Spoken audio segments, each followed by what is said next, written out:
program Pakistan to America with Sheila Khan, Capital TV, Washington.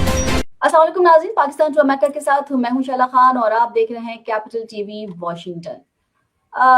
Karachi की अगर हम बात कर रहे हैं तो वाकई में कराची ऐसा है कि जहां 2025 में भी बिजली है, ना पानी आपको मिलेगा, ना सड़क है, ना सेफ्टी है, हुकूमत है, ना कोई आपको हुक्मरानी करता हुआ कोई नजर आएगा।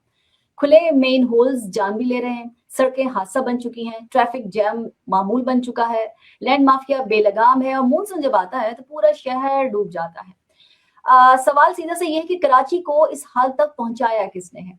पीपल्स पार्टी कई दहाइयों से सिंध में हुकूमत कर रही है, आज भी सूबा उनके पास है, मेयर भी उनका है, तो फिर नाकामी की जिम्मेदार कौन होगा। बहरान पर एक ही जवाब मिलता है कि जी फंड्स नहीं है, अख्तियारात नहीं है, वसाइल विरसे में मिले हैं। दूसरी तरफ अगर हम जमात इस्लामी को देखते जो कहती है कि हम कराची की सबसे मजबूत ऑपोजिशन है, हाफिज जहीमुर रहमान और मुनम जफर साहब जो हैं वो सड़कों पर धरने दे रहे हैं, मार्च हो रहे हैं, लोड शेडिंग के खिलाफ एहतजाज हो रहे हैं, लैंड माफिया के खिलाफ धरना, ई चालान के खिलाफ अदालत और नारा है कि कराची हुकूक तहरीक। मगर सवाल ये है कि क्या ये एहतजाज वाकई कराची को हक दिला के रहेगा। सवाल मेरे पास ये भी है कि क्या ये शहर पहले ही जैम है और धरना अगर आप देते हैं तो क्या ऐसे में अवाम जो है वो परेशान होती है या नहीं होती है। नुमाइश चौरंगी बंद हो तो हुकूमत पर दबाव बढ़ता है, लेकिन आम शहरी का इसमें कसूर क्या है।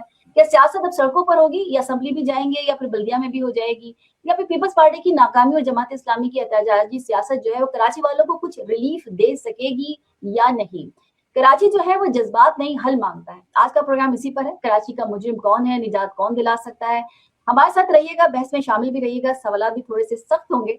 और अब कराची की हुकूक की बात करते हैं तो सड़कों पर धरने जो दिए जा रहे हैं, इसी सिलसिले में हमने आज जमात इस्लामी से जिन साहब को मदऊ किया है वो है सैयद इब्नुल हसन हाशमी साहब। आपको याद होगा इस प्रोग्राम हमने किया था और उस तालीमी सरगर्मियों पे किया था हमने, और उस पर खासा अच्छा हमें रिजल्ट मिला। उससे भी बात करेंगे, लेकिन आज हम बताते चलें कि ये डेप्यूटी सेक्रेटरी जमात इस्लामी कराची हैं, former member cantonment board Faisal Karachi. अस्सलाम वालेकुम sir, welcome to the show. वालेकुम सलाम, बहुत शुक्रिया आपका, आपने प्रोग्राम में वक्त दिया। जमात इस्लामी सबसे मजबूत ऑपोजिशन कहती है, तो फिर एहतजाज के अलावा आपने कराची में मतलब एहतजाज पे आपको लगता है कि वाकई कोई एक मौसर ये काम है या ये मौसर अमल है जिससे कराची वालों को कुछ रिलीफ मिलता आपको दिखाई देता है। देखिए, हमें तो एक जाने बूझे मंसूबे के तहत जो है ना वो अपोजिशन में रखा गया है, इसलिए कि जब हम प्रोपोजिशन में आते हैं तो किसी को एहतजाज करने का मौका मिलता ही नहीं है। हमारी प्रोपोजिशन जब थी, जब निमतुल्लाह खान साहब हमारे कराची डिस्ट्रिक्ट सिटी मेयर थे कराची के, उससे पहले अब्दुल सत्तार खान अफगानी साहब थे, उस हवाले से हमने बिना किसी तफरीक के हमने पूरे कराची की खिदमत की थी। लेकिन पता नहीं जो जो हुकूमतों की तकसीम का फैसला करने लगे हैं पाकिस्तान में, उनको शायद हम पसंद नहीं आते, तो उन्होंने ये तय किया है कि हम अपोजिशन में रहें। तो अब हम जाहिर हुकूमत में तो नहीं है, तो अपोजिशन में रहकर जो हक है उसका पूरा वो हम अदा करते हैं कि चाहते हैं, और उससे रिजल्ट भी मिलता है। लोगों को तकालीफ भी होती है, बिल्कुल ठीक है, लेकिन एक बड़े मकसद के लिए छोटी छोटी तकालीफें बर्दाश्त करनी पड़ती हैं। अगर वो तकालीफ बर्दाश्त करके सड़कों से गुजरने के बजाय अगर हमारे धरने में शरीक हो जाएं तो हमें आइंदा किसी धरने की जरूरत ना पड़े। हम लोगों से ये भी कहते हैं कि आप गुजरते हुए ना देखा जाए, नहीं गुजरा करें, देखते हुए रुक के उसमें शरीक भी हुआ करें। जी सही। अच्छा, 2023 की बल्दियाती इंतखाबात में आपने मुतअद्दिद बहुत सी जो यूनियन काउंसिल्स थी वो जीती आपने।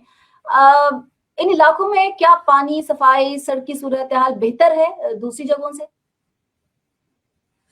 देखिए, हमने अक्सरियती जीत ली थी, यानी पहल हम 130 नशिस्तें हम जीत चुके थे, यानी यूसीस की नशिस्तें थी। लेकिन उस जीती हुई नशिस्तों को पहले तो इलेक्शन में रिगिंग के जरिए, बाद में जाली ठप्पे लगा के फरते करते कराते हमको हमारी 30 नशिस्तें उन्होंने छीन ली। हम 90 पर आ गए, 90 पर नशिस्तों पर आ गए। तो फिर हमने बाद में फिर पीटीआई से इत्तेहाद किया, वो हमने 32 नशिस्तें मिल गई, तो 122 हम उसके ऊपर आ गए। लेकिन 122 को भी उन्होंने हरा के, और जो 82 थे वो जीत गए। तो 100 मतलब उसमें उन्होंने कुछ लोगों को आया, कुछ को बरगलाया, और अब लेकिन अब सब के सब जो तकरीबन वो बरगलाए गए हैं। यानी वो जितने लोग उनके साथ शरीक हो गए थे, उठा लिए गए थे, अब वो सब चंद मौजूद में 5 या 6 यूसी ऐसी हैं जिनके लोग अभी हमारे साथ खड़े हुए, लेकिन बाकी पूरी जो 32 लोग थे, यानी 27 लोग हैं ना, वो बिक चुके हैं आराम से, वो ले रहे हैं। तो ये तो उन्होंने जाने बूझे तौर पर किया। हमारे पास 17 में से 9 टाउन हमें मिल सके हैं, यानी कराची के। अच्छा, ठीक उसमें है। भी इन्होंने सूरत हाल ये की थी, पहले तो इन्होंने प्री पोल रिगिंग की कि हम्म 15-15 हजार रोबोटों पर एक यूसी रखी उन्होंने, और जो हमारे जो कराची की जो यानी जो रूरल जो एरिया है, बाकायदा डोमिनेटिंग एरिया है, वहां पर हम्म 1-1 लाख वोट पर एक यूसी की उन्होंने, यानी इतना बड़ा उन्होंने फर्क रखा है कि हम्म सबर्ब के अंदर 15-15 हजार पर एक यूसी बना ली उसने, तो यूसी वो लेके चले गए। उसकी हम्म वजह से यहाँ पे 9 टाउन आए हैं। अब 9 हम्म टाउन में हम जो अपनी नहीं, उसमें लियाकताबाद टाउन है, नौरसाबाद टाउन है, गुलशन टाउन है, मॉडल टाउन है, आप इनको, हम्म और कराची सुरजानी टाउन है, आप जाके देखिए वहां पे रोजाना उसकी कोई ना कोई चीजों का हम्म इफ्तिताह हो रहा है, कोई सड़क बन रही है, कोई मार्केट बन रही है, कोई पार्क बन रहा है, कोई स्कूल बन रहा है, हम्म कोई डिस्पेंसरी बन रही है। लेकिन 13 टाउन जो पीपल्स पार्टी के पास है मेरे ख्याल में बैलेंस के, हम्म उसमें से किसी एक पर भी आज तक वो कोई चीज नहीं दिखा सके। 120 हम्म सड़कों का दावा तो करते हैं मेयर साहब की, जी वो जो कब्जा मेयर साहब है हमारे, कि 120 हम्म सड़कें शहर के हमारे पास हैं, लेकिन उन्हीं सड़कों के ऊपर जो है ना बेचारे मासूम बच्चे डूब रहे हैं, गटर में गिर रहे हैं, उस वक्त तो विलेन में चले जाते हैं। तो हम्म। जो कारकर्दगी तो सामने सिर्फ आई हमारी रही है, और तो किसी की भी नहीं आ रही है। सब पीपल्स पार्टी तो डिटाई में कहूंगी, मेयर से भी किसी ने सवाल किया कि आप इस्तीफा दे रहे हैं, जो आपकी कारकर्दगी है, उन्होंने कहा किसी के बाप का माल है क्या। तो जिस तरह की लैंग्वेज वो इस्तेमाल करते हैं, वो तो पीटीआई तो बदनाम है ही, लेकिन पीटीआई बदनाम के साथ साथ वो ओन भी करती है। यहाँ तो ये है कि वो सब कहते हैं कि हम तो ऐसी कोई लैंग्वेज यूज नहीं करते हैं, हम जो एहतजाज नहीं करते हैं, हम ये नहीं करते, हम जमहूरियत पसंद हैं। तो अब अगर आप इस तरह की बात करेंगे तो फिर आप बाकी मतलब यूं समझ लीजिए कि कोई आपसे सवाल भी ना करे, आप वो परफॉर्मेंस भी ना दें। तो ये इसके तो मैं कराची के लिए तो मैं कहूंगी कि वो जो सूबे बन रहे हैं वो तो फिर सही बन रहे हैं। अच्छा, मुझे ये बताइएगा कि अमली तौर पर जी क्या डिलीवर, मतलब आप अगर एहतजाज करते हैं तो इसके अलावा जो अमली तौर पर, जिस तरह आप कह रहे हैं आपकी जो यूसीज हैं, आपके जो टाउन्स हैं, उसमें जिस जिस तरह के काम हो रहे हैं, मैं एक चीज देख रही थी और वो मुझे थोड़ा सा इमरान खान के दौर में भी बड़ा मुझे लगता था कि ये होना नहीं चाहिए। मतलब जब आप वो पथारेदारों को या जिनको जो ठेले वाले हैं उनको, या फिर जिस तरह से वो रोड पे लोग बेचारे अपने स्टॉल लगा के कमाते हैं, जब आप उनको नाजायज तजावुजात कह के हटाते हैं, तो क्या कोई मुतबादिल जगह देने की जिम्मेदारी है या नहीं है? देखें, जो जहां हमारे टाउन्स हैं, यानी हम्म आप उस जैसे आप गुलबर्ग टाउन ले लें, गुलबर्ग हम्म टाउन में बाकायदा बहुत बड़ा, अगर आप वाटर होम के एरिया में जाएं तो बहुत बड़े पत्थर आपको नजर आते हैं। वहां ठीक है। बाकायदा लोकेशन की है, उनको जगह हम्म लोकेट की है, उनको ऑर्गेनाइज किया है। इसी तरह हम्म आपको याद होगा नमतुल्ला, अभी तो खैर थोड़ा सा शुरू हुआ ना, तो नमतुल्ला खान साहब हम्म का जब दौर था, हम्म तो बाकायदा हमने कैबिन अलॉट किए थे स्पेसिफाइड जगह के ऊपर। तो हम्म रोजगार देना तो बिल्कुल हक है, होना चाहिए, लेकिन हम्म, आम लोगों के रास्ते बंद करना भी किसी तौर से जायज नहीं है। तो ठीक जो है। जिस शख्स को रोजगार चाहिए वो एक मुनासिब जगह पर आकर बैठे। मैं हम्म जब अपने इलाके में कैंटोनमेंट में था, अभी ये 24 हम्म नवंबर को हमारा डिनोटिफिकेशन हुआ है, हमारी वो हम्म खत्म हुआ टेन्योर हमारा। उससे पहले हम हम्म यही करते थे कि भाई जो जगह स्पेसिफाइड है, आप सड़कों के लोगों के रास्ते में ना खड़े हों। तो आप देखें, ठीक ये है। जो कॉलोनी में एक बच्चा शिकार हुआ है हादसे हम्म का और ट्रक के नीचे वो आ हम्म गया है, उसकी वजह हम्म, पता है क्या? उसकी वजह ये है कि वो पथारे लगे हुए हैं, रोड पे ठीक जगह है। ही नहीं बची है। और रोड ठीक बेचारा, है वो लड़का बेचारा रोड पे चलने के बजाय, यानी किनारे चलने के सर, बजाय सड़क पर आया आपकी बात और वो गिर कता गया। कलामी। कराची में जो मैं देखती हूँ वो ये है कि फुटपाथ मौजूद हैं, लेकिन जितना काम आप उन पथारेदारों के लिए, उन स्टॉल्स वालों के लिए कर रहे हैं कि इन्होंने वो जगह रोक ली है, तो क्या किसी दुकान वालों के लिए आप कुछ करते हैं कि जिसमें दुकान जो है वो आगे बढ़ा ली जाती है और फिर वो एरिया उनका, वो फुटपाथ उनकी हो जाती है, और फिर जाहिर है जब कोई अगर स्टॉल लगाता है, ये जिस तरह के बच्चे हैं वो अगर फुटपाथ पे चलना चाहे या आना जाना चाहे, तो फुटपाथ आपको नहीं मिलती है, उसके लिए उसका दीदी, जिम्मेदार कौन होता है? 95% केसेस में, 95% केसेस में दुकान के सामने जो थड़ा होता है ना, वो दुकान वाले का अपना होता जी है, बिल्कुल, वो तो उन्हीं का ही हो और जाता है अकेला ना। भी नहीं होता, और अकेला भी हम्म नहीं होता, वो दो हम्म, तीन चार लगा के बैठा हुआ होता है।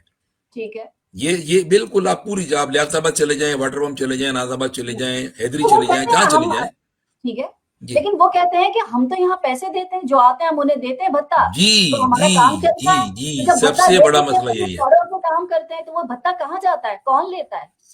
सबसे बड़ा मसला ये देखें, एक तो सर बत्ता होता है सरकारी सतह पर, ठीक उसको है। सरकारी कह रहे हैं। एक नीचे के लेवल पर होता है, जो जो जो एम्प्लॉइज होते हैं नीचे लेवल के, केएमसी के या कैंटोनमेंट्स के, फला के, ये सारा काम कर रहे होते हैं, ये बुनियादी तौर पर जिम्मेदार हैं। इनको इग्नोर किया जाता है। इग्नोर ठीक है। क्यों किया जाता है? कि जो हिस्सा बकदर जुस्सा पहुंचाते हैं ऊपर तक, और हाँ ये सारी हाँ, की सारी रिकवरी होती है।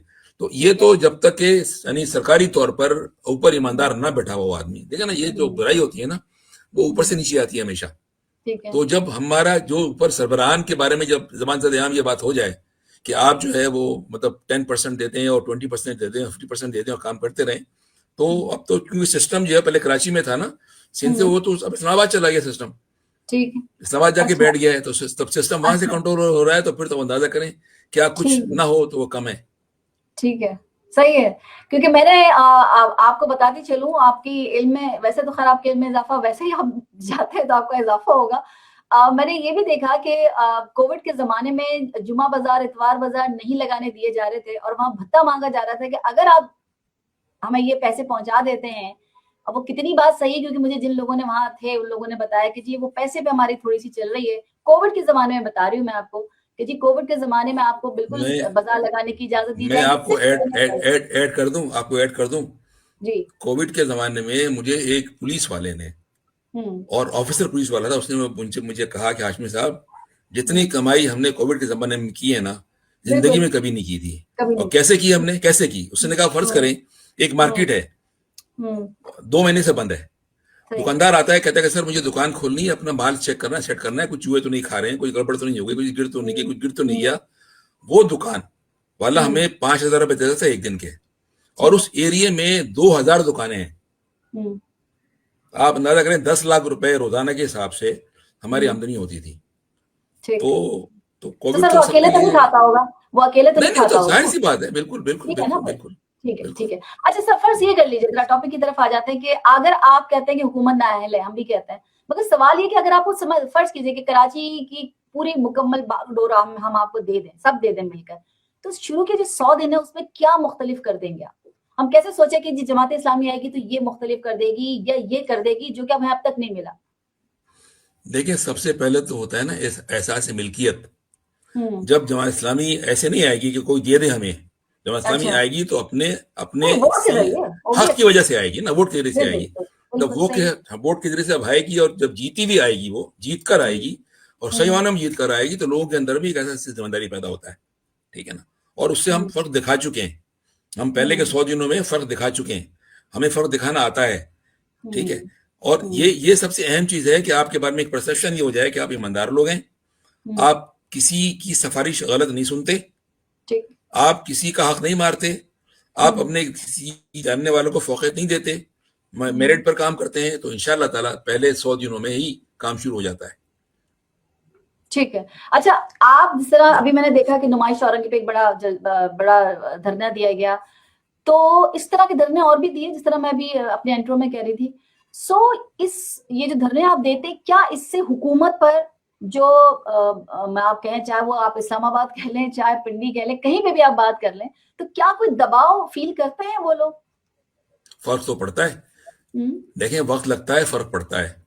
अभी खुद आपने जुमला इब्तिदा में करते-करते कहा था कि तालीमी हवाले से एक हमने प्रोग्राम किया था, उससे फ़र्क पड़ा। देखिए, बिल्कुल। हम बोर्ड ऑफ़िस के के सामने बैठे, तलबा और तालिबात को लेकर बैठे, मुज़ाहरे किए, मुलाकातें की, जुलूस निकाले।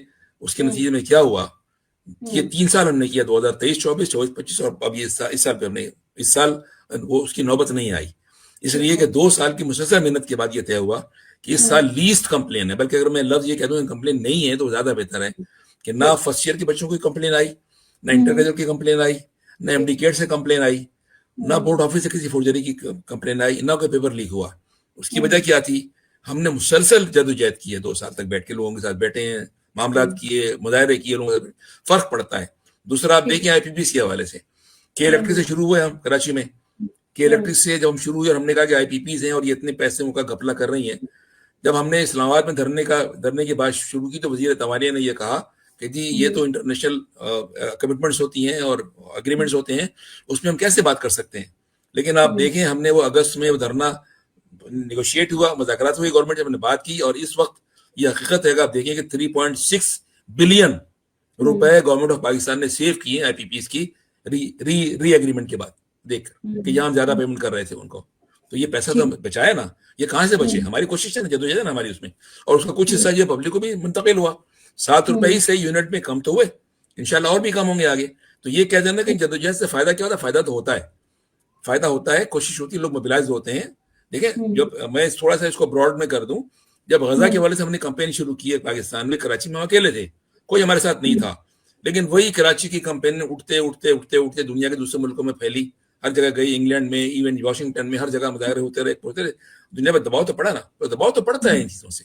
इसलिए आप ये कह के छोड़ नहीं सकते इसको। जमात इस्लामी की जो सेनेटर है मुश्ताक साहब, वो तो कह रहे थे कि मुझे तो जाने ही नहीं दिया जा रहा था। मैंने उनसे इजाजत मांगी जमात इस्लामी के उनसे, तो उन्होंने मुझे जाने से कहा कि मना किया। देखिए, मेरा ये डोमेन नहीं है बात करने का, लेकिन मैं वैसे बता दूं कि मुश्ताक साहब ने पहले जमात इस्लामी तलबा के जरिए से कोशिश की रब्ता करने की, इसलिए फ्लोटीला वाले जो थे वो जमीयत को लेकर जाना चाह रहे थे। उन्होंने जमीयत तलबा से कहा कि जी हमें उनसे रब्ता करा दें, हमें और एनओसी दे दें वहां से। तो जमीयत ने कहा कि भाई ये आप जमात इस्लामी के मेंबर हैं, जमीयत के नहीं है, इसलिए इसका फैसला जमात इस्लामी करेगी। जमात इस्लामी का अपना एक तरीक़ाकार है, हमारा एक डिसिप्लिन है, हमारा दस्तूर है। उसके तहत ये चीज तय है कि जमात इस्लामी अपने प्लेटफॉर्म से सारी एक्टिविटीज करती है। अलग से कोई शख्स ये कहे कि मैं अगर करना चाहूँ कि मैं ये करना चाहता हूँ तो मैं नहीं कर सकता जब तक मुझे नज़्म की इजाजत ना मिले। नज़्म का एक हमारा एक दस्तूर, जमात इस्लामी आम सी पार्टी तो नहीं है, उससे एक दस्तूर है, उसकी रवाज है, रवायत है, लोग हैं, नज़्म है पूरा का पूरा। तो उसने मना किया, आपको वहां जाना चाहिए था, आप नहीं माने तो फिर ठीक है, आप रूट के चले गए, आप तो कोई बात नहीं, अल्लाह माने। ठीक है। अच्छा, जहां बकौल सैयद मदूदी के जो ये समझता है कि मेरा स्टेशन आ गया, वो उतर जाए वहां पे। हमारे स्टेशन तो अभी नहीं आया, हम तो चल रहे हैं अभी आगे। ठीक है। अच्छा, मुझे ये बताइएगा हाशमी साहब कि जब आप कह रहे हैं कितने मसाइल, तो मसाइल हमारे लैंड माफिया की भी बहुत ज्यादा है, और कराची में खास तौर से। उसके अलावा आपने कोई आवाज बुलंद की, और कोई मतलब जहां कोई ऐसी मिसाल हमें दे सकेंगे जहां पर जमात इस्लामी का एक डिसाइसिव जैसे रोल कहते हैं वो बड़ा आपने रोल प्ले किया? लैंड माफिया के खिलाफ हमारे मुसलसल प्रोग्राम होते हैं। देखिए, लैंड माफिया दो तरह है। जी। लैंड माफिया में दो तरीके के लोग हैं। एक तो कॉर्पोरेटिव स्कैंडल्स हैं, और ये बहुत बड़ा स्कैंडल है कराची के अंदर, कि कराची में जो बिल्डर माफिया है, यानी वो लोग जो एक प्रोजेक्ट शुरू करते हैं और दरमियान में छोड़कर भाग जाते हैं, लोगों के पैसे डूब जाते हैं। हमारे पब्लिक एड के तहत उसका पूरा एक सेल मौजूद है जो उस पर पूरी कार्रवाई करता है, उस पर बात करता है, मुज़ाकरात करता है, या कहीं मुजाहरे करने होते हैं मुजाहरा करने होता है, जुलूस जैसा करते हैं, ये सारा कुछ मौजूद है। कई मिसालें यहाँ पर मौजूद हैं। कनीज फातिमा सोसाइटी है और सोसाइटी जिस तरह की है, वहां पर हम इसको टैकल करते हैं और वो कर रहे हैं उसके ऊपर। दूसरा एक बहुत बड़ा चैप्टर है जो कराची के सबर्ब में जमीनें कब्जा होती हैं। इसमें कई हवालों से हमारे राब्ते हुए हुकूमत से, लेकिन अब मसला ये है कि वो जो सबसे बड़े लैंड ग्रेबर हैं इस वक्त, जिनका सबसे बड़ा नाम था, वो एक अभी वजीर बन गए, सूबाई वजीर बन गए। अच्छा। बलूचिस्तान के, ठीक है, जिनके खिलाफ इश्तहारात छपते थे अखबार में कि ये मफरूर हैं ये साहब। ठीक है। इश्तहारात के साथ साथ तो इनको सबको, जैसा मैं खुल कर मैं कहूँगी, पूरी हुकूमती सरपरस्ती में सारा काम होता है, चाहे वो हुकूमत वफाक में हो या सूबे में हो, ये पूरी सरपरस्ती में ये काम होता है। और ये सब इनकी मुकम्मल आशीर्वाद के साथ और डील करते ये लोग सारी काम करते हैं, और इसका शिकार सब लोग हैं, आम शहरी नहीं बल्कि पीपल्स पार्टी के अपने जो मेंबरान है वो भी इसका शिकार हैं। उन्होंने ये शिकायत की है और फिर वो डायरेक्ट। एक मसला कराची में एक और भी है कि आप फ्लोर्स बनाने की इजाजत देते हैं एक ही प्लॉट पर, और उसके बाद उसकी इजाजत मिलती है, लोग जो है वो 3 मंजिला 4 मंजिला जो है वो अपना घर बना लेते हैं, फिर हर एक को उनकी अपनी जाती मिल्कियत में उसको बेच दिया जाता है। ये कोई नई चीज नहीं है। आपने देखा कमर्शियल एरिया, कराची में ज्यादातर कमर्शियल एरियाज जो है, रेजिडेंशियल एरियाज जो है वो कमर्शियल एरिया में चेंज हो गए, और फिर बाद में कहा जाता है कि ये तो गैर कानूनी है। कभी इस पे आपने आवाज उठाई कि आप जिस तरह से आम लोग हैं वो इन लोगों को पैसे देके, रिश्वत देके, या जो भी इनकी पॉलिसी है वो देके, नस्ला टावर आपके सामने है और उनके जो मालिक मुसलसल इस हवाले से इस पे 18 लोगों के साइन है, कम से कम 18 में से 17 या 15 लोगों को तो बुला के पूछ ले अदालत, तो अदालत ने भी कुछ ऐसा नहीं किया।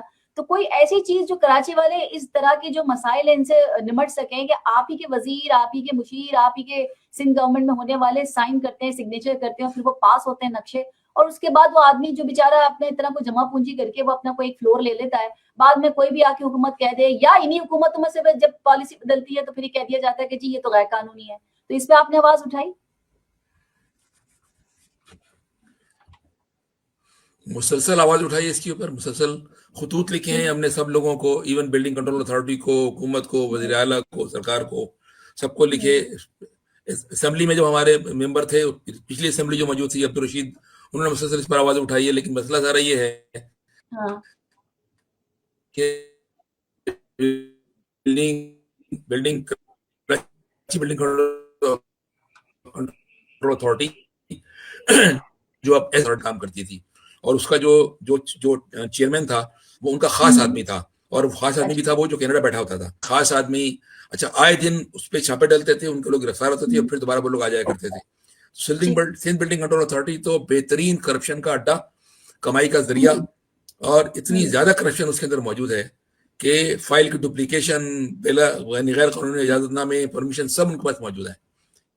तो ये तो इसका बाकायदा ये तो इनका कमाई का जरिया है ना, ये तो कमा रहे हैं इस जरिए से। तो जो एक ये आदमी सब क्या अरब क्या आप धरना खरबोपति देते बने हुए थे हैं सारे के सारे लोग, सर, पूरी आपने सिंध धरना दे गवर्नमेंट, पूरे दिया। सिंध के सारे ये वडेरा माइंडसेट जितने लोग बैठे हैं हुकूमत में, ये सब ठीक, खरबों रुपए आपने कमाते, इसीलिए तो बैठे हुए हैं।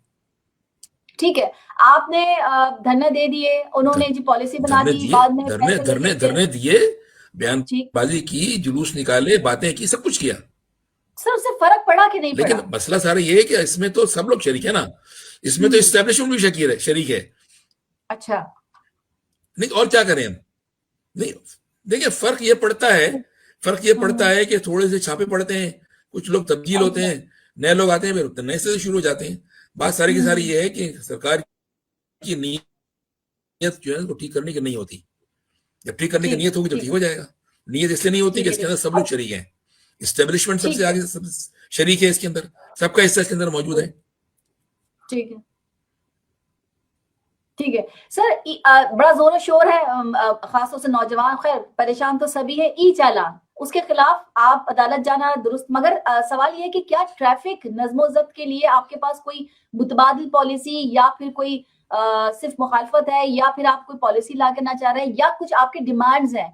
जैसे अभी हमने कुछ देर पहले फैजान साहब को बुलाया था, उन्होंने कहा कि जी मैं सब कुछ मानने को तैयार हूँ, लेकिन कोई भी आप जब पॉलिसी बनाते हैं एटलीस्ट वो आवाम के लिए बनाई तो आवाम को पता होना चाहिए, किस रोड पे कितनी स्पीड है वो पता होना चाहिए था, किसके चालान के कितने पैसे पता होना चाहिए था। आप पैसे जमा कर रहे हैं, ये पैसा कहाँ जाता है? कराची के लोगों से पैसा लिया हुआ कराची के लोग, कराची पे खर्च होता है, ये कहाँ जाता है? तो इस तरह की कोई पॉलिसी, इस तरह की कोई डिमांड्स है आपकी? जी बिल्कुल, देखिए हमने इस पे तो हमारे पास 2-3 फ्लोर हमारे पास अवेलेबल हैं। एक तो हमारी एक मेंबर असेंबली है, सूबाई असेंबली, फरहान फारूक साहब, उसमें उन्होंने बाकायदा उन्होंने उस पर पिटिशन करारदाद पेश की है, और अब उसके ऊपर एक कमेटी भी फॉर्म हो गई है जिसके ऊपर वो उसके मेंबर भी हैं, उसके बारे में फैसला करेंगे। नंबर 1, हमने बल्दियात के अवान में एक करारदाद पेश की थी।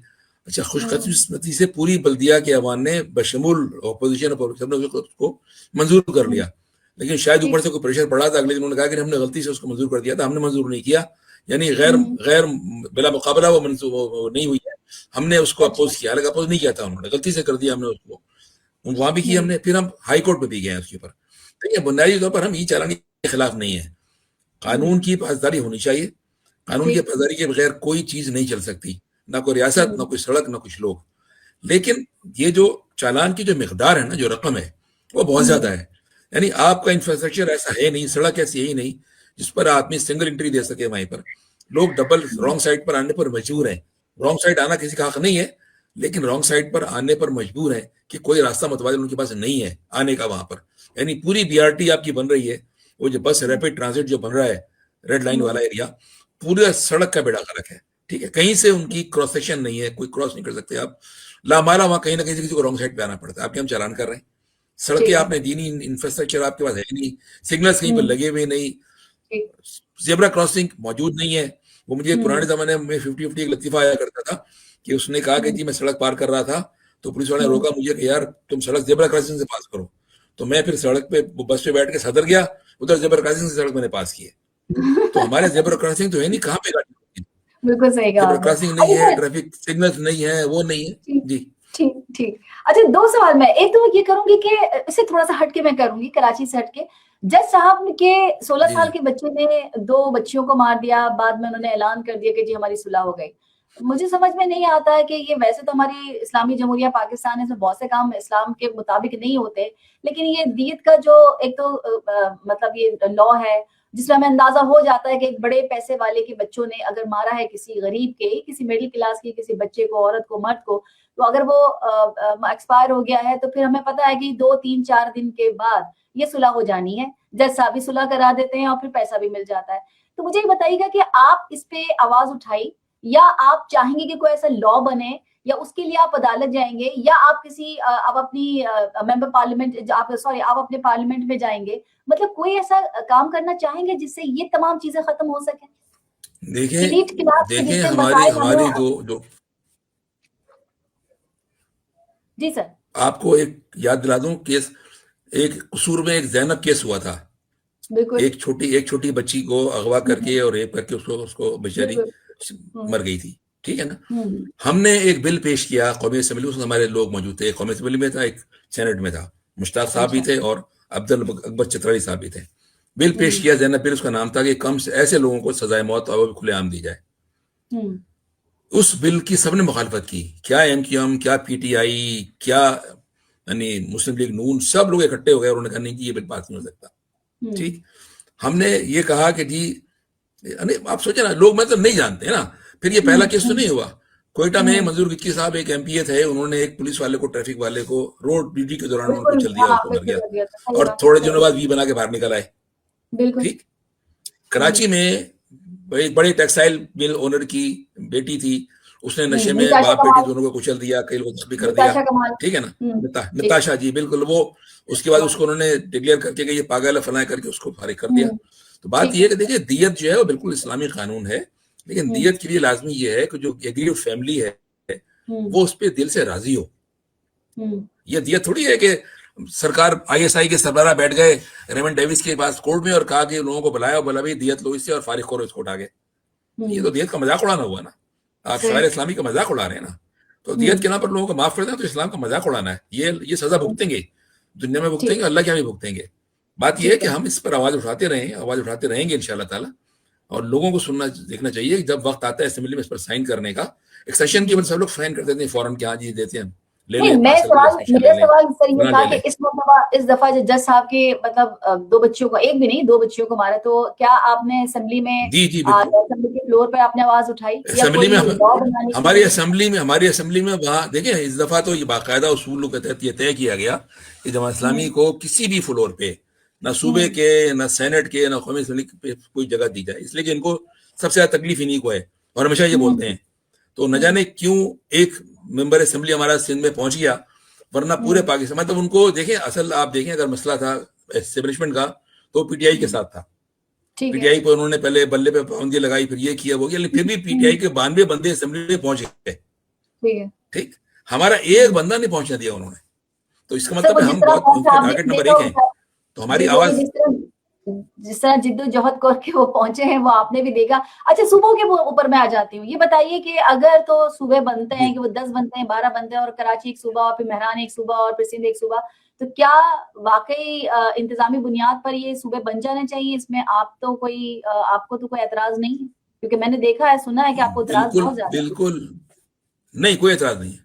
अच्छा कोई जमात जमात को भी इस्लामी कोई को कोई एतराज एतराज नहीं नहीं? है, ठीक है, मेरा कोई एतराज नहीं है। हमने मुत्तहिद मौके पर ये वाली बात की है कि ठीक है, इंतजामी बुनियाद पर सूबे बनने चाहिए। ठीक है, और ये तो एन एन अल्लाह के रसूल के बयान के मुताबिक है कि शहरों को छोटा छोटा करो, आबादियां बड़ी हम्म बड़ी मत रखो। तो इसको हम्म इंतजामी बुनियाद पर, लिसानी बुनियाद पर ना करें। लिसानी बुनियाद पर हम्म करेंगे तो फसाद होगा। हम्म। इंतजामी बुनियाद पर करें, इंतजाम की बुनियाद पर, कि शहरों की बुनियाद पर करें कि डिस्ट्रिक्ट, हर जितने अच्छा डिस्ट्रिक्ट है, ये तो पीपल्स पार्टी के लिसानी बुनियाद पे मंशूर में फिर क्या शामिल था, होगा? ये 1970 के लिसानी मंशूर में था। बुनियाद, हाँ हाँ सर लिसानी बुनियाद पे क्या नहीं, वो होगा? जरा शोषा डालते कराची हैं का ना, अगर वो शोषा डालते हैं ना असल में। हम्म नहीं नहीं, शोषा डालते हैं ना। कराची का तो मतलब ये है, कराची में से उर्दू बोलने वाले नहीं रहते हैं ना, कराची तो पूरा हम्म, पाकिस्तान रहता है। कराची का सही बात, सिग्निफिकेंट तो ये कि कराची में पाकिस्तान के हर तहसील में रहने वाला बच्चा रहता है, बंदा रहता है यहाँ पे। हम्म, ठीक है, कराची सही अगर है। सुबह बनता है तो बने, कोई हर्ज नहीं है।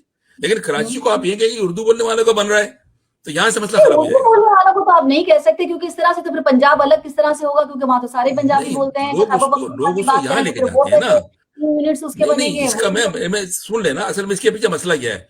इसके हाँ पीछे कतई तौर पर इनकी नेक नियति नहीं है, ये सारा मतलब इनका फसाद का है। अगर ये करना चाहते हैं ना, हम्म तो 70 के, मैं जो कह रहा था आपको, 70 के मंशूर में, पीपल्स पार्टी का मंशूर में हिस्सा लिखा हुआ था कि हर डिस्ट्रिक्ट लेवल की, हर डिस्ट्रिक्ट जिला जो है ना, वो एक सूबा बन जाएगा। 2-3 बातें लिखी हुई थी उनकी, हर जिला को हम्म सूबा बनाएंगे, इंतखाबात आइंदा जो होंगे वो होंगे मुतनासिब नुमाइंदगी की बुनियाद पर।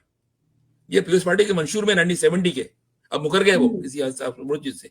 तो ये तो, लेकिन मतलब ये कि अगर आप किसी तौर पर अगर आप ठीक करना चाहते हैं तो आप ठीक करें ना। आप तो शोषा छोड़ते हैं, शोषा ठीक, देखिए होता क्या है, और उस पर शुरू हो जाती है फिर वो कहते हैं जी मरसन मरसू मरसू सिंधा डेसू, ये कहते हैं जी ठीक। कराची लेके रहेंगे। अब एक अदाब शुरू हो गया। सर अगर आपको भाई ये लगता नहीं है करो। कि सर आपको लग रहा है कि जो जिस तरह से अब ये सब कुछ, ये एक हाइब्रिड निजाम चल रहा है और इसमें ऑर्डर्स कहाँ से आते हैं, अगर वहीं से ये ऑर्डर आ गया कि जी अब सब जगह पर ये इंतजामी बुनियाद पर सूबे बनेंगे, तो फिर चाहे वो मरसू हो, चाहे वो मरियम लेकिन नवाज नहीं हो, होगा चाहे ना, नहीं होगा, ये नहीं अच्छा होगा। नहीं अगर होगा। ये होना होता ना, अगर ये होना होता तो वो जो हमारा डैम है ना, हम्म, वो बन चुका होता, ठीक। तो आप कहते हैं कि डैम बन सुबह चुका जो है होता। ये सुबह बनाने की जो ये ये सोचा है, ये सोचा है। सोच देखिए है। इनकी मर्जी ठीक होती है। है, इनकी मर्जी होती है तो पूरी असेंबली यकसू होकर एक्सेशन दे हम्म, देती है। इनकी मर्जी होती है तो हाँ, पूरी असेंबली यकसू होकर, अच्छा चाहे वो सूबे की हो, चाहे चाहे मरकजी हो, कौमी हो, सब हम्म, दे देती है। ठीक। ठीक, ठीक, स्टेट बैंक को IMF के हवाले करना था, सबने साइन कर दिए, सूबों ने भी, कौमी असेंबली ने भी। यहाँ ठीक है। अजीब परेशानी हो जाती है इनको, वो मानेगा नहीं मानेगा, अरे भाई ये ड्रामेबाजी कर रहे हैं, सोचा छोड़ते हैं सही तंग बात। करने के लिए। अच्छा आप आप चाहते हैं देखिए, कर दो, आप कौन रोकेगा? एक आखिरी क्वेश्चन करना चाहूंगी। कराची की ज़ाहिर जी है बेहतरी जी आप भी चाहते हैं, हम भी चाहते हैं, आप भी रहते हैं, हम भी रहते हैं, और ज़ाहिर है कि जो यहाँ पर रिहाइश पजीर है और साल से रिहाइश पजीर है, वो चाहते हैं कि किसी भी तरह कराची में रहने वालों को यहाँ का हक मिले। इससे कतई नजर कि कोई पंजाबी है, कि उर्दू है, कि महाजिर है, कि सिंधी है, बहरहाल कराची में रहने वाले। क्या ऐसा हो सही। कि कराची के हालात बेहतर हो जाए? उसमें तमाम मसाइल शामिल हैं, कि ऐसा कोई फॉर्मूला बताइए, चाहे वो MQM के साथ भी हो, चाहे वो आप भी साथ में हो, चाहे वो पीपल्स पार्टी हो, या अगर आप कहते हैं कि नहीं सिर्फ जमात इस्लामी ही काम कर सकती है, तो क्या ऐसा फॉर्मूला लेकर आएंगे जिससे आपको लगता है कि कराची को उसका हक मिल सकता है, या कराची में रहने वालों को उसका हक मिल सकता है? देखिए बुनियादी तौर पर ये सारे उसूल ज़ाब्ते बने हुए हैं। मसलन पहला सिंपल उसूल है कि ग्रेड 14 से लेके नीचे तक की जितनी भी जॉब्स होती हैं वो उस डिस्ट्रिक्ट के लोगों की हक है उसका। ठीक। आप कराची के जिला वस्ती में रहते हैं, जिला वस्ती में एक पोस्ट 14 ग्रेड की निकलती है, आप अखबार में स्टार दें और उसमें कर दें। अब हो क्या रहा है, कराची में अगर 9 पोस्टें निकलती हैं किसी जिले के अंदर, तो फौरन ट्रांसफर पोस्टिंग हो जाती है, दूर सूबे से ट्रांसफर कर दिया उन्होंने, अब जगह वहां खाली हो गई, वहां उन्होंने स्टार दे के वहां भर्ती करा दी उसके ऊपर। तो बात असल में ये है, सारी की सारा मसला ये है कि कानून मौजूद है, कानून पर अमल दरामद नहीं करते, उसमें से मुशक्काफियां निकालते हैं, जिसकी वजह से सारा ये मसला पैदा हो रहा है।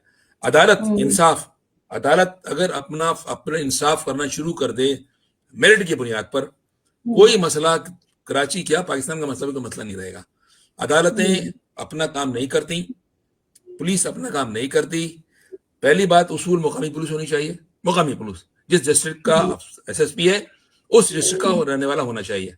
अगर ये हो जाएगा तो मसला हल हो जाएगा। जिस शख्स को आप किसी दूर दराज से लेकर आते हैं, उसको ये नहीं पता कि नागन चौरंगी कहाँ पर है, नागन चौरंगी से अगर आपको नहीं अंडा मोड़ निकालना हो तो कौन सा रोड आप लेंगे, उसको आप IG बना देते हैं, उसको SSP बना देते हैं, उसको क्या पता। फिर वो भी, और अलमिया इसकी वो बात यह है कि वो भी मुश्किल से 2 महीने रहता है। 2 महीने से ज्यादा कराची के किसी थाने पे एक SHO नहीं रहता। क्यों? बिकता है, दनादन ट्रांजेक्शन करते रहो, जितना बिकेगा उतना आएगा। ठीक है, तो अब आप समझ लीजिए कि कराची जो है वो अगर सुधरेगा तो फिर वो डंडे की जोर पे सुधरेगा। मेरा तो यही तज्जिया है, क्योंकि ये जबान से नहीं समझ डंडा होना चाहिए कानून का, जो भी डंडा हो, होना चाहिए आप कानून का। वो वाली छड़ी नहीं, वो छड़ी हाँ। से खराब हो जाएगा। जिस छड़ी की तरफ आप कह रहे हैं वो छड़ी से खराब हो जाएगा। मेरे जहन में तो वही आया, एक छड़ी की, कानून बस की उसी छड़ी से सही हो सकता है। नहीं, उसकी तो खराब हुआ है। अच्छा, वो है ना कि मीर क्या सादा बीमार हो जिसके सबब उसी छड़ी को, सही, ठीक है, तो बात ये वो छड़ी ने खराब किया है। ठीक है। कानून चलिए, जो है ना, वो जो कलम बैठा हुआ है ना कानून लेकर, वो ठीक करेगा ठीक इसको। है, वो सही होना चाहिए। तो जब तक आपके कानून, जब तक आपका सही हो, पुलिस आपकी सही हो, तो उसके बाद फिर बाकी मसाइल आते हैं। पहले तो ये 2 ही चीजें हैं, बल्कि तो मैं तो कहूंगी कि पहले जुडिशरी को सही किया जाए, उसके बाद पुलिस के डिपार्टमेंट को सही किया जाए, और उसके बाद निकला जाए कराची को सही करने के लिए। हाशमी साहब, thank you so very much, बहुत अच्छा लगा आपसे बात करने के लिए। एक गुड न्यूज आपने मुझे सुनाई कि जब आपने इंटरमीडिएट के लिए प्रोग्राम किया था तो उस पर खासा अच्छा रिस्पॉन्स मिला, और न सिर्फ रिस्पॉन्स मिला, और अब जो है यूं से समझ लीजिए कि इस दफा का रिजल्ट भी बड़ा अच्छा आया। तो उम्मीद तो यही करती हूँ कि अगर इस तरह भी प्रेशर डेवलप हो जाए तो बहुत अच्छी बात है, और कराची के लिए कुछ भी हो, छोटा सा ही हो, लेकिन कुछ ना कुछ हो जाए। कतरा जो गिरता है ना वो काम तो करता है, जिसको खबर होनी चाहिए खबर हो जाती है। बिल्कुल सही है, बहुत बहुत शुक्रिया, thank you so very much. अपने नाज़रीन को उम्मीद है सोशल मीडिया प्लेटफॉर्म पर कैपिटल TV वॉशिंगटन की एप्लीकेशन को, फेसबुक पेज को लाइक कीजिए, और यूट्यूब चैनल को सब्सक्राइब कीजिए, और कैपिटल TV वॉशिंगटन की एप्लीकेशन को जरूर इंस्टॉल कीजिए, ताकि दुनिया में कहीं भी हो हमारे लाइव प्रोग्राम्स को देख सकें। जिंदगी न वफा की तो इंशाल्लाह फिर मुलाकात होगी, तब तक के लिए शाला खान को दीजिए इजाजत, के अमान अल्लाह। Program Pakistan to America with Shaila Khan. Capital TV, Washington.